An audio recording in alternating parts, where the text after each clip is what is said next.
UC की अध्यक्षता कर रहे अपने प्रिंसिपल साहब को अध्यक्ष की हैसियत से नहीं, एक साहित्यकार की हैसियत से प्रथम मैं उनको आमंत्रित करता हूं कि अपनी एक सुधी रचना दें।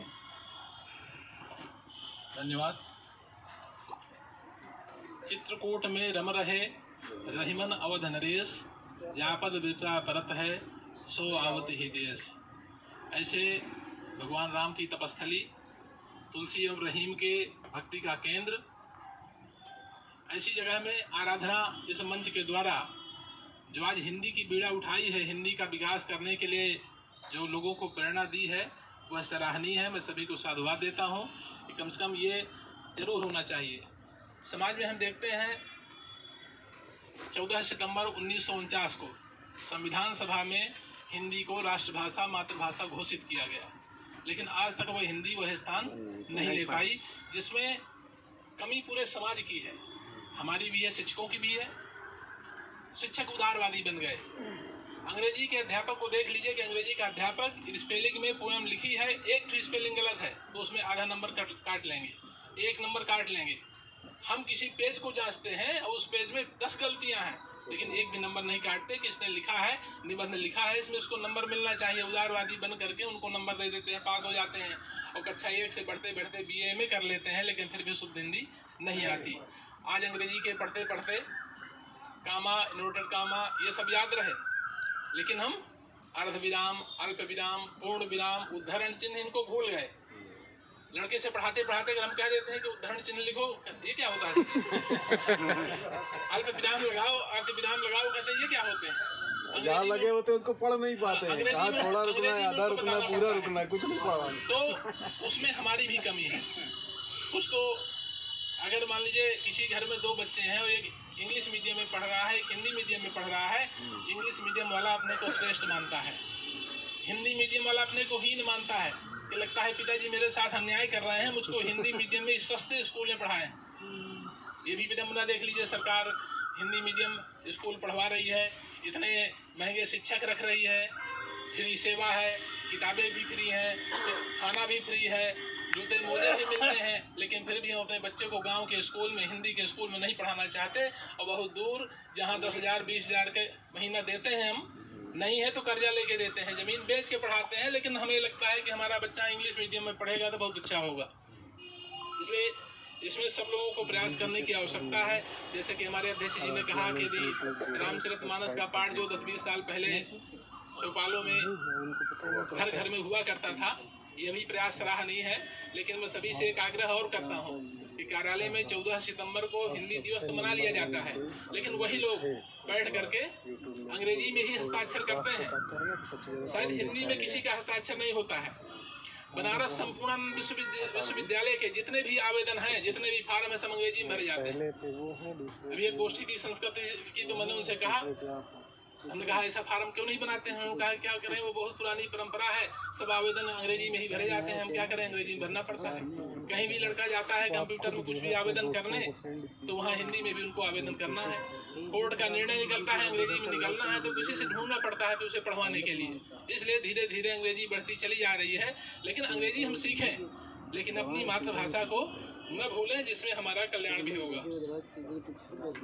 इसी बात को लेकर के, इसी परिपेश से जोड़ते हुए, जब इंग्लिश मीडियम बच्चे पढ़ लेते हैं, बहुत सारा पैसा खर्च कर देते हैं, लेकिन उसके बाद भी उनको कुछ नहीं मिलता, तो लौट करके घर आते हैं। इसका शीर्षक है कि हम किसको जिम्मेदार कहेंगे, इस संपूर्ण व्यवस्था को लिए कहेंगे, या उस लड़के को कहेंगे, या माता पिता को कहेंगे, इसका जिम्मेदार आखिर कौन होगा? तो किसको जिम्मेदार कहोगे? पढ़ लिख कर नौकरी की आशा क्यों करते बेकार, सबको नौकरी नहीं मिलेगी, कर लो कुछ रोजगार। ये सभी लोग सोचते हैं कि हम पढ़ लिख करके, लड़का इंग्लिश मीडियम पढ़ेगा शायद हमको नौकरी मिल जाएगी, तो इसकी आशा नहीं है। इसलिए मैं सभी से कहता हूँ कि बच्चों को कुछ ऐसा भी सिखाएं कि वो कुछ रोजगार लायक भी बचें। तो पढ़ लिख कर नौकरी की आशा क्यों करते बेकार, सबको नौकरी नहीं मिलेगी, कर लो कुछ रोजगार। अपना काम स्वयं ही त्यागा, बन गए बेरोजगार। घर में 100 बीघी खेती है, लेकिन लड़का नहीं करना चाहता। घर में कोई दुकान हो रही है लेकिन उसमें वो नहीं बैठना चाहता। तो अपना काम स्वयं ही त्यागा, बन गए बेरोजगार, माता पिता का कहा न माना तो कौन है जिम्मेदार। माता पिता कहते भी हैं कि बेटा इस स्कूल में पढ़ लो, लेकिन पड़ोसी का बच्चा दूसरे स्कूल में पढ़ रहा है तो उसके मन में हीन भावना आती है कि मेरे पिताजी मुझको नहीं पढ़ा रहे। तो इसलिए माता पिता कहना नहीं मानते और उठ जाते हैं। अंत में माता पिता लाचार होकर के उसके इंग्लिश मीडियम में ही पढ़ाते हैं। तो अपना काम स्वयं ही त्यागा, बन गए बेरोजगार, माता पिता का कहा न माना तो कौन है जिम्मेदार। पढ़ते पढ़ते उम्र बीत गई 40 और 50, पढ़ते पढ़ते उम्र बीत गई 40 और 50, घर का सारा धन लगा दिया, अब होते क्यों उदास। जितना भी कमाई का खर्चा था माता पिता ने सब उसी में लगा दिया और भी आधी हो गई, कुछ नहीं मिला। अपनी मातृभाषा को छोड़ा, अपनी मातृभाषा को छोड़ा, खेती और घर द्वार।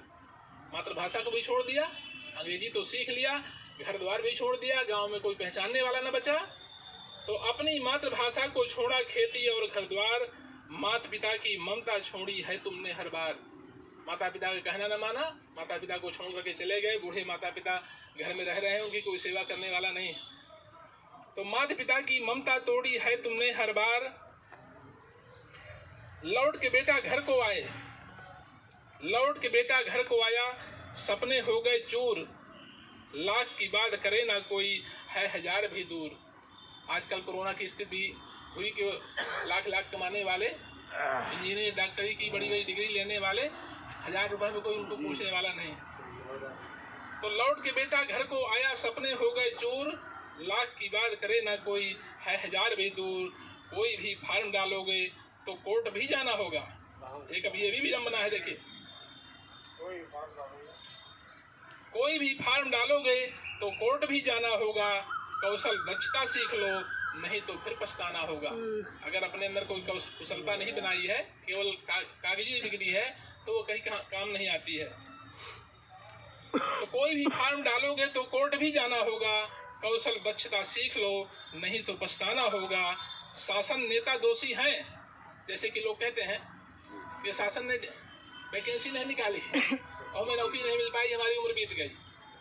तो शासन नेता दोषी हैं, पर हमें भी यह सोचना होगा, नौकरी सबको नहीं मिलेगी, काम स्वयं करना होगा। कैसे साधन क्या? सोचा नहीं समय पर यदि, सोचा नहीं समय पर यदि, तो फिर पछताओगे।